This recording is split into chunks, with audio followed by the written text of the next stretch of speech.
Welcome to Let's Talk About Everything and Nothing. We're Sofia, Michelle, your favorite or soon-to-be favorite ADHD-ridden mass sisters. Expect deep convos, random tangents, and the occasional existential crisis. Or maybe we'll just talk about snacks. Either way, we're here, we're talking, and you're stuck with us. So let's get into it. Howdy, guys. So thanks for showing back up again. New week, new episode. So actually, my wife sent me a TikTok the other day, and it was about this lady who has like a venue, and she got an email from this couple and was like, hey, I want to propose to my fiance or my girlfriend. I do want to let you know and be upfront that we are a lesbian couple. So we just want to make sure that this is a safe place, a safe space, and that, you're okay with what's happening. Yeah. And that kind of made me start thinking about just in general, like in traditional spaces, places, how we feel safe or not safe, or welcomed or not welcomed, being lesbians, masc-presenting lesbians especially, and our wives being more feminine presenting. That situation as far as when we got married, everyday life, what have you. So that's what we're gonna talk about today. So Mary sent me the same one, and I was like, because Mary helped a lot with me and Britt's wedding. Mary went with me to a lot of the venues to go scope them out and stuff like that. And the very awkward conversation was, hey, this is a marriage between two women. Is that okay with you? And it was awkward. It's something that I felt we had to do, but I felt like we shouldn't have to do. 100% type of thing. Like it would have been more uncomfortable for them to be like, oh, we love this place, we want to rent it from you, and then they're like, we show up and it's like two women getting married. Like that would have been horrendous, right? So I mean, it's definitely something. And then the TikTok, the wedding venue lady was like, I feel so sad that these people, that this couple doesn't feel safe everywhere they go, that they have to send this email. She goes like, I've never had to send an email like that. And she goes, how many times have gay couples have to send these type of emails? And it made me think about, I do not take care of my, I don't know what the right thing is, skin very well. So I really want to go. I really want to go to an esthetician, but I feel awkward just because I know I don't take care of my skin well, first of all, and two, like I don't know how. Not everyone wants to deal with gay people, which sucks, but like, I'd rather not go to you. But like, that's also like, do I tell you? Like, do I email you? Do I ask you? I feel like an esthetician's kind of a more intimate type of situation because, you get undressed a little bit and, and they're in your face and stuff like that. And it's just a little bit more, I don't want them to be rude to me because then I will be mad and angry. Yeah. No. And have my angry eyes. Not the angry eyes, Miss Potato Head. Don't forget your angry eyes. No, I understand that completely. And even when Mary sent me that TikTok too, I thought about when we got married, me and Mary went everywhere to look at venues and stuff together. And so we definitely obviously was like, we're getting married, us two right here. Are you okay with that? Mm-hmm. Or, we had to look up places that were recommended by LGBTQIA, spaces and people and stuff like that. And it is awkward, especially for me. Like I'm an awkward person in general, and then bring that factor in. And the venue that we end up getting was great. I mean, and they were like, we have no problem with it, but we'll be honest, like we haven't had a lesbian wedding here.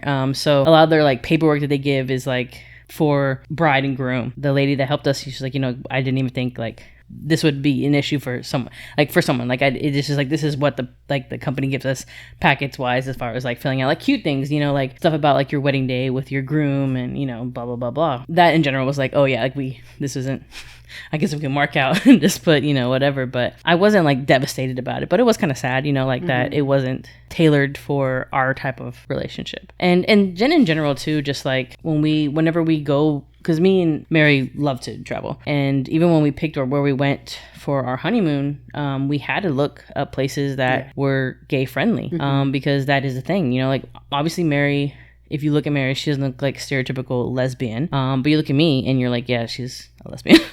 Or a gay 12-year-old boy. But that was something we had to think about. But like it's just something that, and we were talking to someone else a couple of our friends, and we're like, yeah, you know, like whenever we go places, especially, you know, even out of state, but especially out of the country, you know, we definitely have to look into like what's going to be safe for us. Yeah. And one of the saddest, I say saddest thing, I've always wanted to go to Jamaica, but that's definitely not a gay friendly place unless you stay, from what I understand, unless you should just completely stay in the resort and not leave it. Would I still feel completely safe? Maybe not.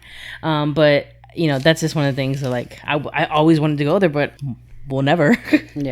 Just because I wouldn't want to put myself nor Mary in that situation where something could happen to us. Because she's with me and I look gay. And the thing about it is, like, to piggyback off of that, like, when I'm out in the world by myself, I could care less. If you come up to me. Not that I don't care that you come up to me, but like, we talked about this last time. Like, I look a certain way. I put off an intimidating look, and I don't mean to. Like, I don't want anyone to think, and I'm not trying to. Like, I don't think I'm like this big tough person, because I'm not. I'm soft and squishy, and like a squishmallow, really out of shape too. Just like, you know. And so, but if someone were to come up to me, I would confront them. I would handle it. I would probably cuss them out, you know, and do with it as it whatever happens. But when I'm with my wife, it's a different story. When I'm with my kid, it's a completely different story. And so, yeah, the whole thing of like not wanting to put our people in a unsafe position is kind of what happens. What I think happens to both of us, because we look gay. Yeah. Like, you know, side note, I remember the day before you were getting married. Was it the day before? Yes, it was the day before. It was the day of the rehearsal. Mm-hmm. Are you talking about the GNC thing? Yeah. Yeah. And so now go ahead. Tell the story. So the day before my wedding, we had a rehearsal, but also me and Michelle spent the day like running errands. Like, we had things to do. And somehow GNC ended up on the list. Yeah, like I had to do this return because I was about to get married and then go on my honeymoon like right after. So like if I didn't do it then it wasn't gonna happen. And whatever I was returning at GNC, like I didn't like it, whatever, blah, blah, blah. Anyway, so the first place we went to, because we went to two different ones. So we went to one and he's like, I need you to print out the receipt. And I just didn't have it. And so I was like, but I have the card. And he's like, well, we need the actual physical receipt. And I was like, okay, fine, whatever. Like, I get it. Like, policy is policy. So then we go get it printed, go to a different one.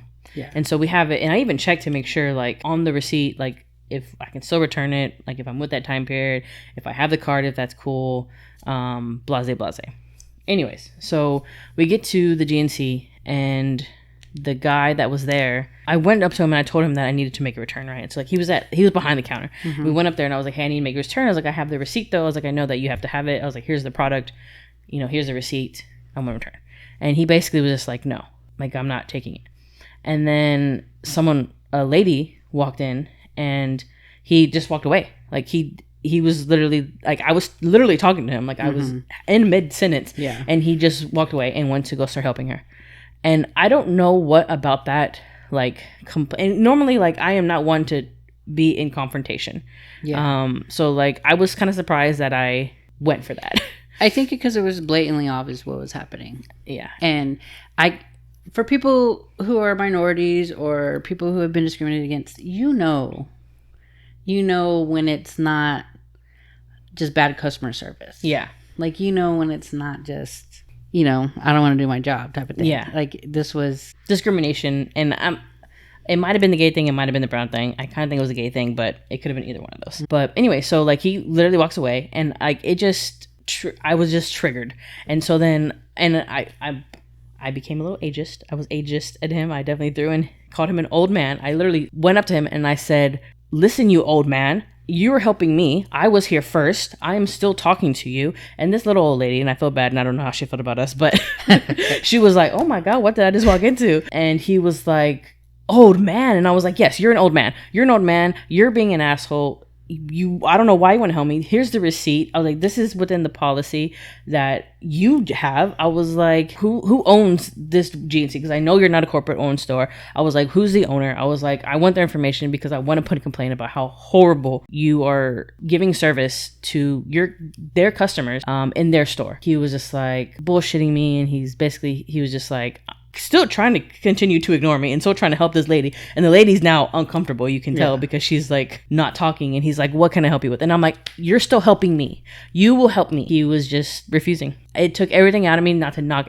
all of that bullshit off of all those shelves and just be a complete and show my ass completely. But like, I have never been so, and again, I'm not a confrontational person. Like, I hate confrontation. I hate it, and especially because my wife wasn't there. Like, it was just me. Like, normally I probably would have left and maybe cried, but I was very upset and I left. I pulled you out. Yeah, Michelle pulled me out because I think you knew that I was. I said you can't get arrested the day before your wedding. Yeah.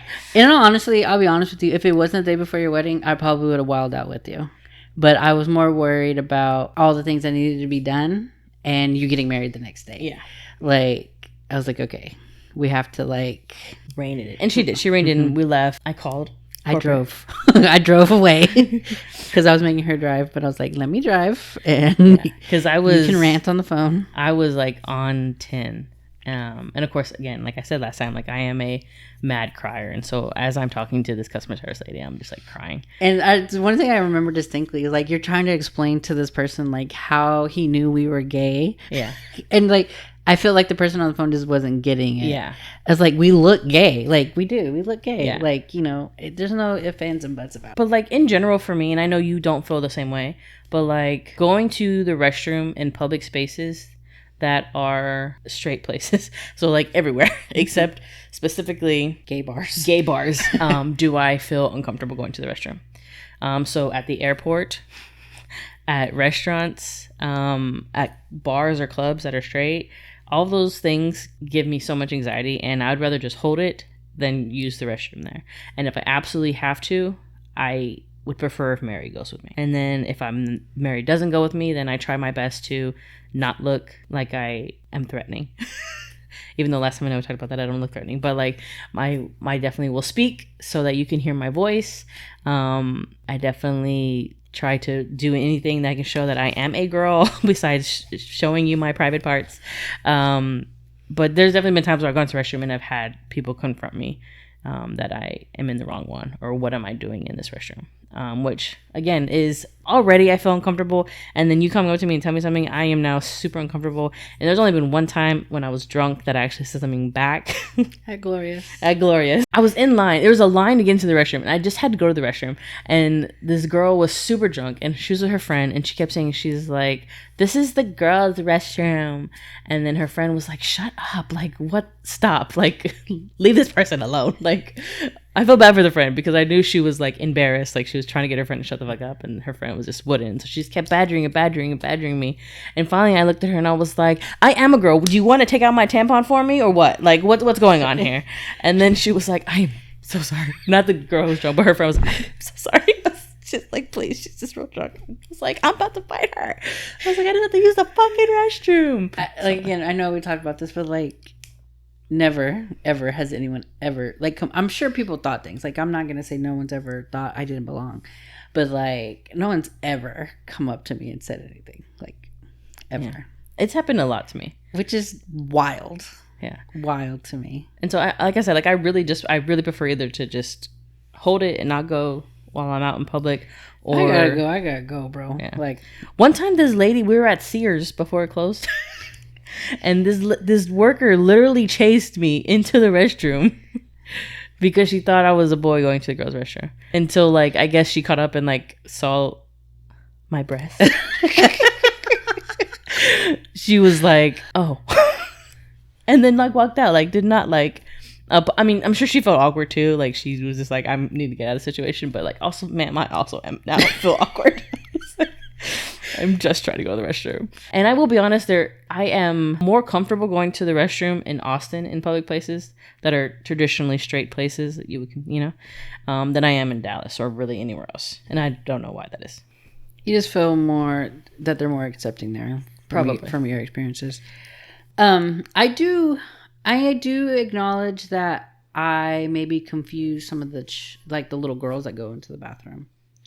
And if there's a lot of little girls in the bathroom, if I'm like, me and Britt go to the bathroom at the same time, I'll wait for her outside. Like normally if we're in the bathroom at the same time, I'll just wait for her like at the sink or whatever. But if there's like a lot of little girls or whatnot that are coming in and out, like I'll step out and go and just wait outside for her. And that's just because I don't want them to feel uncomfortable. They don't have the, mindset to know what's happening. Yeah. And they probably have the ability to be scared of me, and I don't want that. If there's anyone in the restroom while I'm waiting for Mary, I'm leaving. Like, I'm washing my hands and I'm leaving. Like, I'm not waiting for her. But if I'm in the stall still and I hear kids like washing their hands, I will wait until they leave. Like, I've sat in the stall, like, completely done. Like, I am now just sitting or standing in this restroom until they leave. Yeah, that sucks. Yeah. It sucks that we live in a world that is a thing, and it sucks that you have that much anxiety about it. 100%. But people have given you reason to have anxiety about it. Like, not only are you an anxious person, but people have given you reasons to be anxious about it. Because that's crazy. Like, the way people treat you is crazy to me. Like, I don't know how else to say it. Like, it's just, but no one's ever treated you like that in front of me. Because you look intimidating. I do get nervous more when I'm with my son, because I don't know, and maybe this is just a paranoia type of thing, but like, I feel like people don't think I'm his mom. Like, when I'm out in public, because it's me and him a lot, right? Because I stay home with him. And so me and him go to the grocery store. We go to the, run errands and go to the park, just me and him a lot. And so, like, I feel like not everyone, like, sees me as his mom. That makes me feel, I don't even know what the right word is, like, sad, uncomfortable, some type of way. Like, I don't know. It makes me feel uneasy sometimes. Like, not enough for me not to do things. Like, I don't get as anxious as you are. But, like, I just feel like not everyone sees me as his mom when it's just me and him. Or even when me and Brett are together, I feel like they're like, oh, yeah, that's his mom. For some reason, I feel more when it's just me and him. And that kind of just makes sense. And sometimes I'll be like, because, I talk to him about what we're doing. And, like, especially if we're at the grocery store. It's like, okay, we're bringing this home to mom. We're going to go, make this for mama. We're going to, mama's going to be home. And so, like, I'm talking about his mother, right? And so, oh, that's not his mother. Yeah. Sometimes I think it's weird whenever we're together with him and they think that we're a couple and that's our child.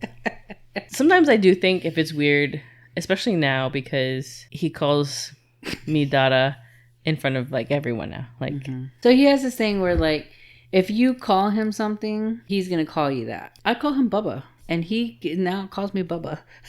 And so you call him Dada, and he calls you Dada. And my father-in-law calls him Papi, and he calls him Papi. But it's also a term for grandfather too that they use. But like, that's just, he just thinks that that's a term of endearment for this person. But you know what? Mary doesn't call him Mimi. He also calls you Bebo, though. Oh yeah, that's true. I forget. His birthday party, I forget that Dada in our world is a term of endearment, because he doesn't have a Dada, right? He has 2 mamas and 7,000 tias. And, a handful of deals, but like, he doesn't have a Dada. So in our world, Dada doesn't mean dad. Yeah. It means it's a term of endearment between Luca and Sofia. And that's what it is. And so I forget that. And then he started calling her Dada in front of everybody else who doesn't know that. And I was like, oh yeah, that's weird. You don't know what Dada is. I mean, Miss Rachel talks about Mama and Dada. But Miss Rachel. I mean, Miss Rachel's my best friend. Britt jokes like we owe her child support. Like, she's a staple in this house. So, do you like walk into a place and like gauge if it feels safe to you, or are you automatically like every place is unsafe? No, not every place. I definitely will do a quick scan around, and if I feel like the demographic of these people on a stereotypical way feel negatively towards me, then I'm on high alert and I'm unsafe. But like, one time we went to Vegas and we went to the Grand Canyon. It was me, Mary, and her best friend, and we stopped at this diner stop place. And it was in Arizona. I had to pee so bad. And so we get off and we walk in. And as soon as I walked in, I walked right back out, because I knew that this was not a place for Bebso. It was not a safe place. So I just held it to the next place, because as soon as I walked in, everyone would not stop staring at me. And not because, like, there's different ways people stare at you, right? Like, there's some people who are staring at you like they're just genuinely curious. They're like trying to figure out, are you or aren't you? And then there's people who are staring at you like, it doesn't matter if you are or aren't, you look like someone I don't like. Yeah. So it was those kind of stares, and I was like, I'm unsafe. Me and Britt had a similar situation. We were in one of the Carolinas. I'll be honest, I don't remember if it was North or South Carolina. And What is that? we went to a diner in a small town. I definitely I don't want people. It's not that I don't recognize the possibility of discrimination. I just don't care.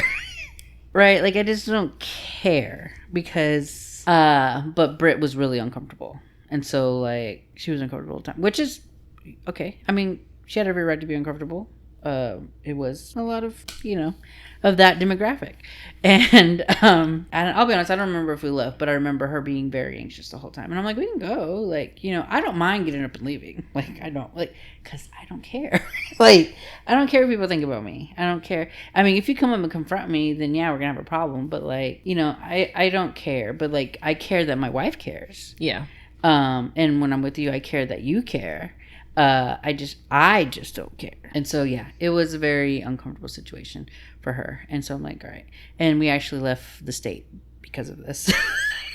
They left the whole state. We were supposed to stay longer. And Britt's like, no, let's go home. So we drove from whatever Carolina we were in, we drove to the other Carolina. And then we had to rent a car and drive to Atlanta to get on a plane because we had to switch our flight around. And so I was like, I just drove through 3 states. And I was like... All the Carolinas. All the Carolinas and Georgia. Even when we go to New Orleans, we will fill up before we get into small towns. Yeah. And we will do our best to not stop. And I know Mary gets worried about me because, again, I look like I'm gay. And so she does get worried about how people treat me, things like that. And so she's just like, I don't want to stop, which is valid. Like, most of the time I also don't want to stop. It's just one of those things that kind of sucks. Does safe have different meanings for you? Like, is there emotionally safe, mentally safe, physically safe? Is there like categories, or it's all the same? Most places I don't feel like I'm unsafe all the time, as long as I am being smart about what we're doing. So, like, again, like, just being aware of my surroundings and who's there at this places, the actual place. So, like, there's some places where I feel 100% completely, I can hold Mary's hand, I could kiss Mary, and I'm not worried something bad's gonna happen to us. And then there's places where I feel okay with maybe holding Mary's hand, maybe being, putting my arm around Mary, but maybe not kissing Mary. And there's some places where I feel like we can go to dinner and obviously we look like a couple, but we probably won't hold hands. And we definitely won't kiss. And then there's some places where I feel unsafe and uncomfortable, and I probably won't look at Mary. Okay, let me ask you a serious question. Why do you go to those places? I mean, when you try something new, or when you go with people, like when you go with a group of friends somewhere that no one's ever been. Like, it's not often. I try not to go to places where I feel unsafe. But because I'll be honest, I feel like you would force yourself to. Yeah, I would. I don't know. To me, I feel like it's all not all the same, but like, yeah, there's different levels. But like, if it's physically unsafe for me, I'm leaving. Like, I don't care who the fuck I'm with. Like, I'm taking my wife and my kid and, Alexis, and we're out of there. Like, we're leaving. Like, it's just, there's nothing to me that's going to make me want to stay someplace where I feel unsafe. I mean, and again, like, I don't mean like where I feel like someone at any second is going to come hit me with the bat and like queer as folk me. But like, also, like, I feel like it would disrupt and possibly start, like, someone might say something and then that would escalate. You know what I mean? Like, that kind of thing. Like, if, you know what I mean? Yeah. Like, not where, like, I feel like someone is just, like, going to come and hit me with a bat or anything. Safe or suspicious? Random places. Cracker Barrel. Suspicious. I feel like it's where the Cracker Barrel is. Yeah, that's true. Hobby Lobby. Suspicious. Very suspicious. It doesn't matter where it's at. Yeah, that's a suspicious. Target. Well, now suspicious. I feel like, in general, it's safe. The corporation is suspicious, not the actual place. Yeah, that's true. That's true. Small town cafes, we kind of already touched on that. Unsafe.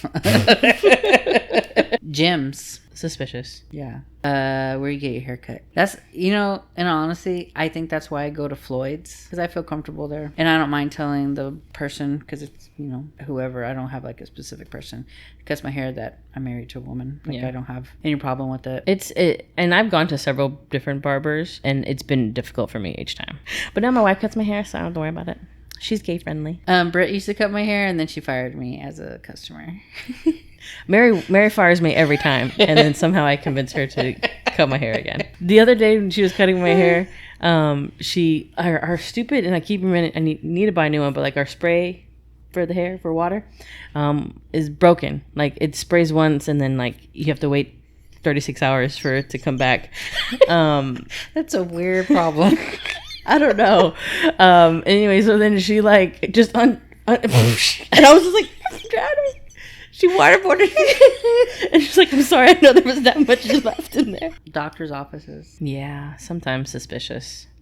I did have to go get like I needed to go do some like scan or something like that. And like the lady who was like checking me in, like didn't look up from her paper. And she's like, it says that you, cause like in the little form right away it was just like, are you pregnant?